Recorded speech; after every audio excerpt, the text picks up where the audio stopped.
اعوذ باللہ من الشیطان الرجیم بسم اللہ الرحمن الرحیم۔ درود پاک پڑھ کر ویڈیو کا آغاز کرتے ہیں۔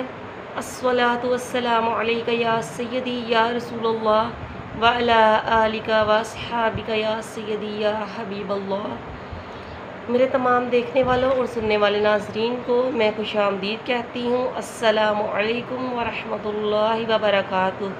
تو ناظرین، آج ہم بات کریں گے دعا کی قبولیت کے حوالے سے۔ وہ لوگ جو کہتے ہیں کہ ہم اتنی دعائیں مانگتے ہیں لیکن اللہ پاک ہماری دعائیں قبول نہیں فرماتا، ہماری دعائیں قبول نہیں ہوتی، تو ان لوگوں کے لیے آج میں دعا کے وہ اوقات بتاؤں گی، وہ وقت بتاؤں گی جس وقت میں آپ اگر دعا مانگیں گے تو انشاءاللہ تعالی ضرور قبول ہوگی۔ سب سے پہلے تو میں یہ کہنا چاہوں گی ناظرین، جب بھی آپ دعا مانگیں تو اول آخر درود پاک ضرور پڑھ لیا کریں، کیونکہ اگر ہم دعا مانگتے وقت اول آخر درود پاک نہیں پڑھتے تو ہماری دعا زمین اور آسمان کے درمیان میں لٹکتی رہتی ہے۔ اس لیے جب بھی دعا مانگیں اول آخر درود ابراہیمی لازمی پڑھ لیا کریں۔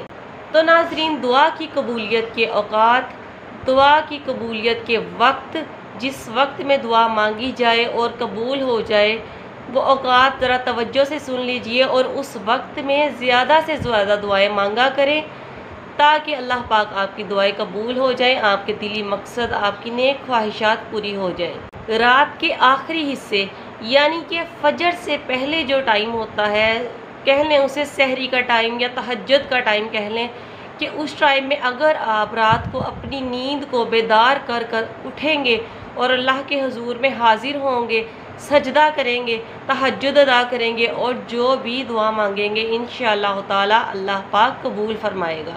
اس وقت کی دعا اللہ پاک کبھی بھی رد نہیں کرتا۔ اور اس کے علاوہ جب بھی آپ نماز پڑھیں، نماز پڑھنے کے بعد آخر میں سجدے میں جا کر آپ اللہ پاک سے دعا مانگیں، کیونکہ سجدے میں کی گئی دعا اللہ پاک کبھی بھی رد نہیں کرتا، اور سچے دل سے مانگی گئی دعا اللہ پاک کبھی رد نہیں کرتا۔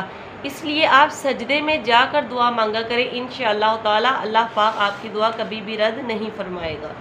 اس کے علاوہ جمعہ کے دن سارے دن میں ایک ایسی گھڑی ہوتی ہے جس گھڑی میں آپ کی دعا قبول فرمائی جائے گی، جس گھڑی میں اللہ پاک آپ کی دعا قبول فرمائے گا۔ اور وہ گھڑی کون سی گھڑی ہے، اس گھڑی کو کوئی نہیں جانتا، لیکن اتنا ضرور جانتے ہیں کہ عصر اور مغرب کے درمیان وہ گھڑی آتی ہے۔ اس لیے آپ عصر اور مغرب کے درمیان زیادہ سے زیادہ دعائیں کیجئے تاکہ اگر اس گھڑی میں قبولیت کے وقت آپ دعا مانگ رہے ہوں گے اور اللہ پاک وہ دعا قبول فرما لے گا۔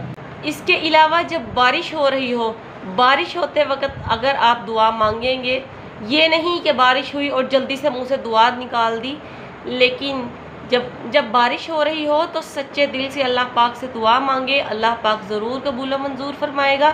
اور اس کے علاوہ جب آپ آب زمزم پئیں، آب زمزم پینے سے پہلے جو بھی دعا مانگ کر جس نیت سے آپ آب زمزم پئیں گے انشاءاللہ تعالی اللہ پاک آب زمزم کی برکت سے آپ کی دعا قبول فرما لے گا۔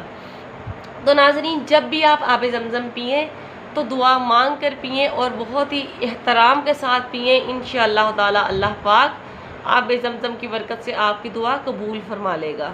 تو ناظرین، یہ تھے دعا کے اوقات، وہ اوقات جن اوقات میں دعا رد نہیں کی جاتی، ضرور قبول کی جاتی ہے۔ تو ان وقت میں، ان اوقات میں آپ زیادہ سے زیادہ دعائیں کیجئے تاکہ اللہ پاک آپ کی دعائیں قبول فرمائے، اللہ پاک آپ کے دلوں کی تمام مرادیں، نیک دلی خواہشیں آپ کی پوری فرمائے۔